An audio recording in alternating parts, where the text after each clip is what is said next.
Hello, I'm Paula and welcome to the St David's 2020 Gingerbread House event. Things are a little bit different this year.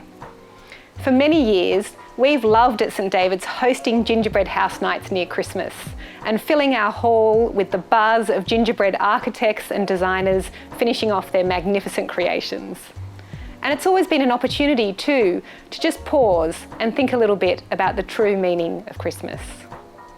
Well, the restrictions this year have made that a little bit difficult, and so we've had to be a bit creative about our format. And so we have our gingerbread house hubs. And so whether you're in a small hub of 2 or in a larger group, welcome. And it's wonderful that this event can still go ahead. I'll admit that the format may feel a little bit unnatural, but let's go with it. It's been a year for trying new things. In a moment, I'd like to introduce you to Rachel, who's going to speak to us briefly about Christmas. After that, we'll have a chance to listen to a carol together before we bring things to a close.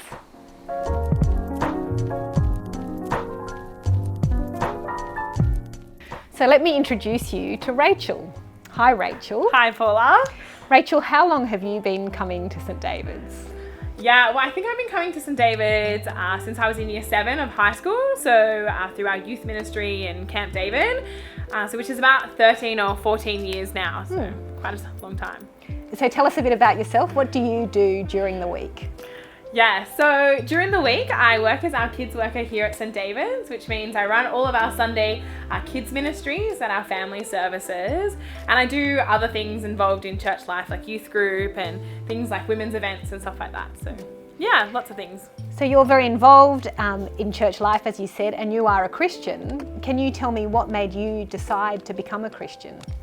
Yeah, well, it was at our youth camp many years ago, and I had heard about Jesus's love, and I'd heard that Jesus had actually died on the cross, that he had gone so far to demonstrate his love by dying on the cross, and he had done that in order to save me, so that I could be in relationship with God. And I think I was just astounded by Jesus's love and just the thought that someone had gone so far to demonstrate their love for me. And I think that's what kind of, amongst other things, helped me become a Christian. Thank you. And one more question. Can you tell me something that you love about Christmas? Well, I couldn't decide between one thing that I love about Christmas, because I love everything about Christmas. But I had 2 things. I love Christmas shopping for decorations, for new decorations for our house or our tree. I'm a bit of a fiend. And the second thing is I love Christmas carols. I'm a big fan of Christmas carols, and I think they should be sung all year round because I love them so much. Excellent. Well, I think I may have just the event for you, Rachel, what I'll talk about later. Thank you. Thanks. Well, just before Rachel speaks to us, we're going to have a short clip from a verse she'll be speaking from in the Bible, from Isaiah 9.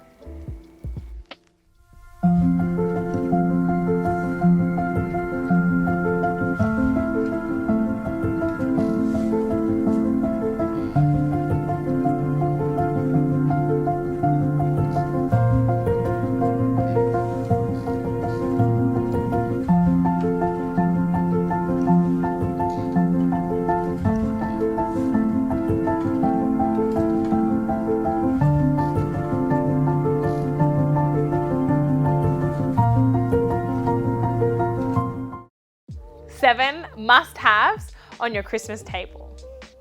10 Christmas trends we're predicting this year. 6 tips for a show-stopping Christmas. Magazines, catalogues, and Facebook articles love to bombard us with what the latest Christmas trends are.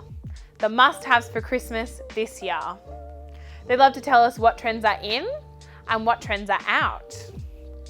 Better Homes and Gardens had 7 predictions for Christmas trends this year. Amongst those are recycled items and sustainable packaging. They're predicting people to say no to wrapping paper and yes to fabric wrapped presents. Along with this, they're predicting farmhouse neutrals. Christmas decor to match your all year round decor, with lots of natural tones and wooden items. If these are in, then what is out? Multicolored tinsel is on the outer. and colour choices of red and green have seemed to take a step back. Perhaps one thing which seems to be on the outer is Jesus. He doesn't make it on the what's hot list, and he hasn't made it into the 7 trends for 2020.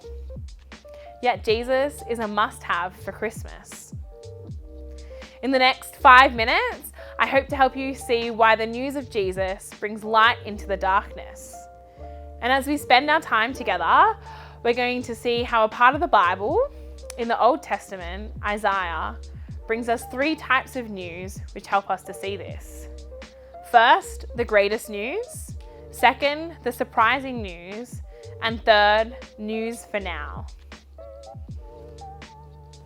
First, the greatest news. When Isaiah wrote this announcement, God's people were facing an incredible darkness and gloom. They were having a very real experience of darkness overtaking them. But Isaiah told them some of the greatest news. Isaiah announced there would be a great light. Those living in the dark would have this light shine on them. In the darkness of threat of war, evil, and destruction, there was a light, a hope of one who could overcome. The light was brought with a great announcement of great news to a young girl. The news was the birth of Jesus. The long-awaited promise of light in the world had come. Jesus had brought the light into our dark world, a dark world we have all experienced and seen. We can recognize Jesus as the light as he's the one who helps us to know what God is like. He invites us into the light with him and shows us how we can know God. Jesus, being the light in this world, showed us the darkness. He invited us to come and walk with him in the light. He showed us the brightness of a new relationship with God. The news of Jesus is so great as it's the announcement of light in the dark world. The second thing is surprising news. Rick Morgan, a police officer in Utah, pulled over a car driving erratically at about 51 kilometers an hour on a main highway, expecting to find someone severely impaired or in a medical emergency. To his surprise, he found a 5-year-old child in the driver's seat. The child had taken the keys whilst his sister was napping and had set out on a mission to buy a Lamborghini. We find our own surprise in the words of Isaiah. We've just seen the great news of light coming into the world, and the surprise is the light is a child. The promised light into God's world isn't through great military leaders, political leaders, or religious leaders, but through a child. A great child at this.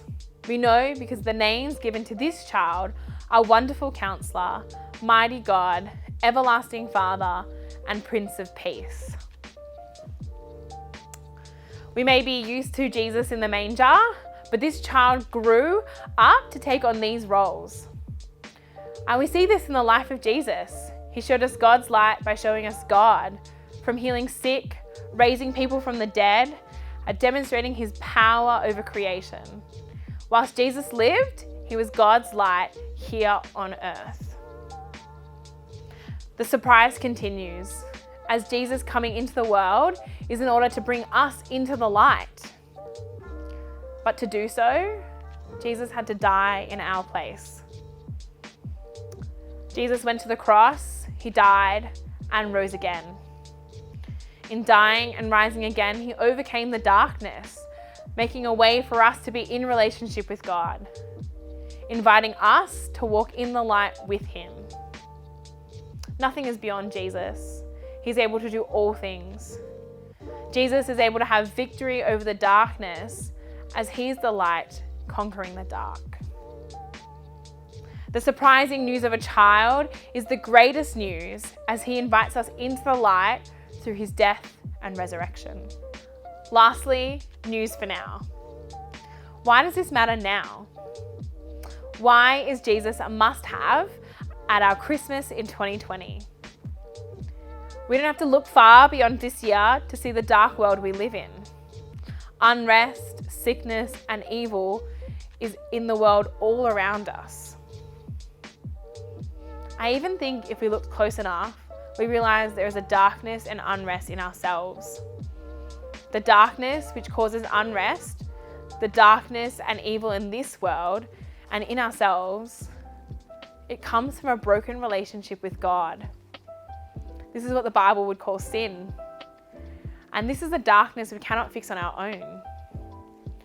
Jesus, being in the light of the world, paid our disobedience to God on our behalf. He overcame the darkness so we would no longer need to walk in the dark.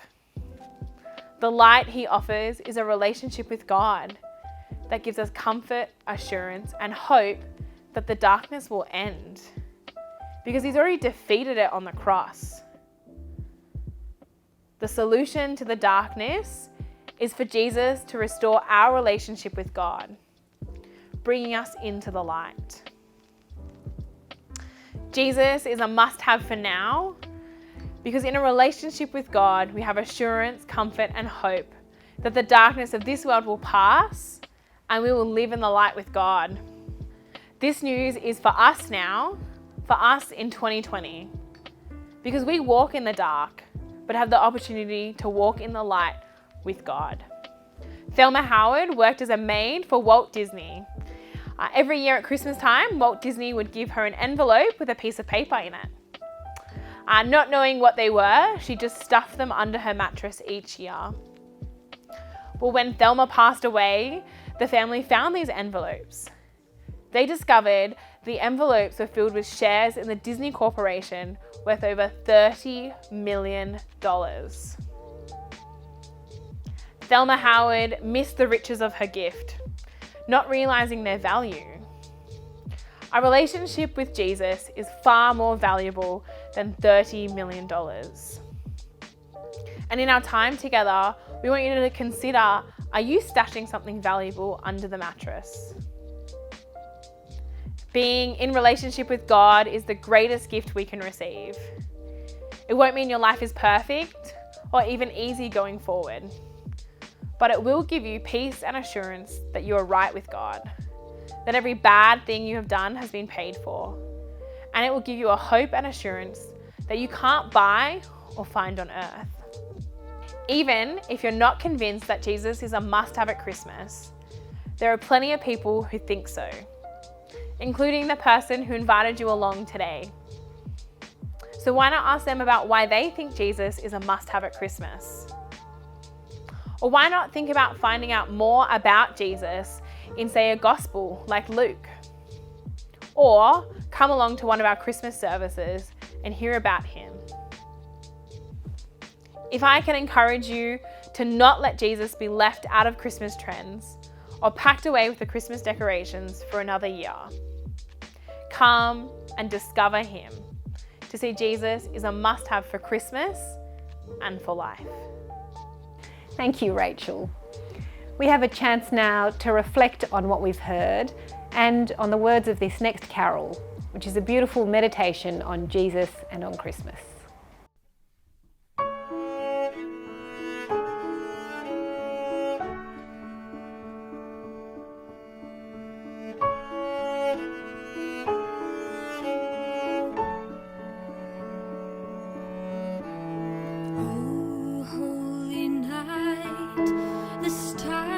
Brightly shining, it is the night of our dear Saviour's birth. Long lay the world in sin and error pining, till he appeared and the soul felt its worth. A thrill rejoices, for yonder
entered earth to reverse Adam's fall.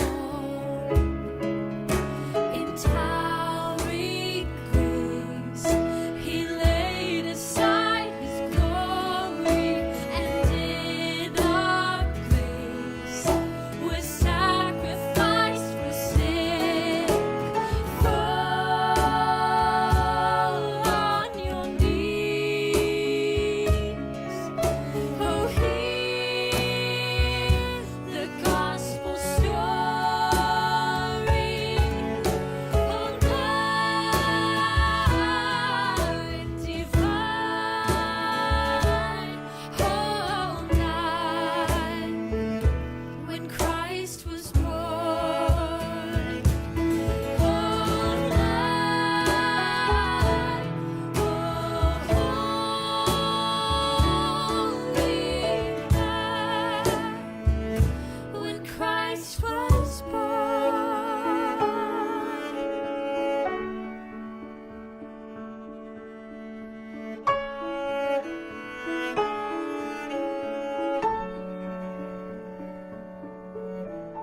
Come then to him who lies within the manger, with joyful shepherds proclaim him as Lord.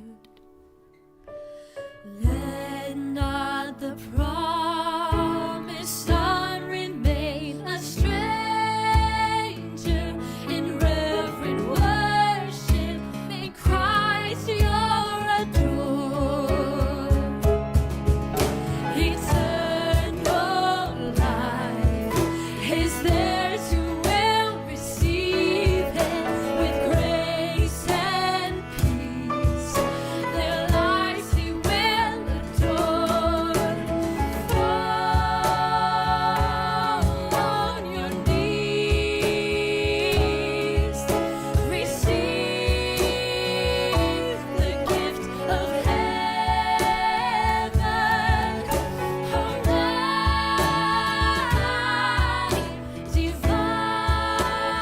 Oh, night divine. Oh, night when Christ was born. Oh, night. Oh, holy night when Christ was born. Fall on your knees. Receive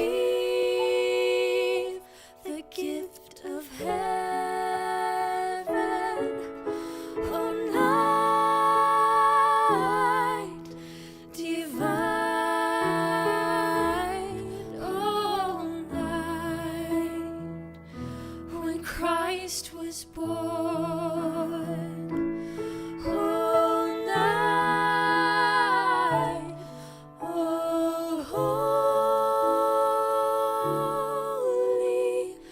night when Christ was born.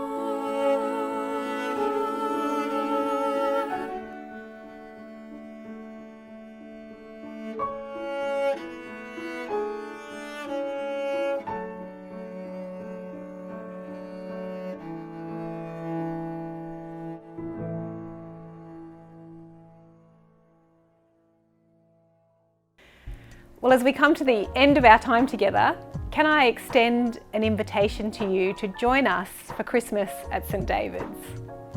I think one of the things that this very unusual year has done is provoked a lot of big questions for people about life, about meaning, suffering, about where it's all heading. And I think Christmas, real Christmas, is a very good place to start looking for those answers. So let me invite you.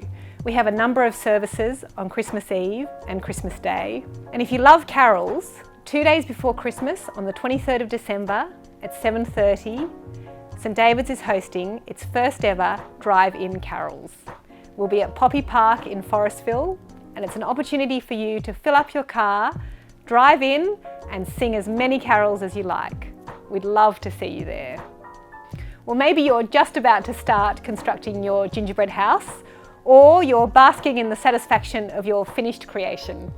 Don't forget that last dust of icing sugar snow. I hope whichever one it is that you're having a lovely time together. Maybe you'd like to discuss with the people in your hub some of the things we've thought about together. Is Jesus a must-have for Christmas for you? Why or why not? And what about this past year? How has that changed what you consider to be must-haves and things that are not? And can I wish you all a very happy and very peaceful Christmas.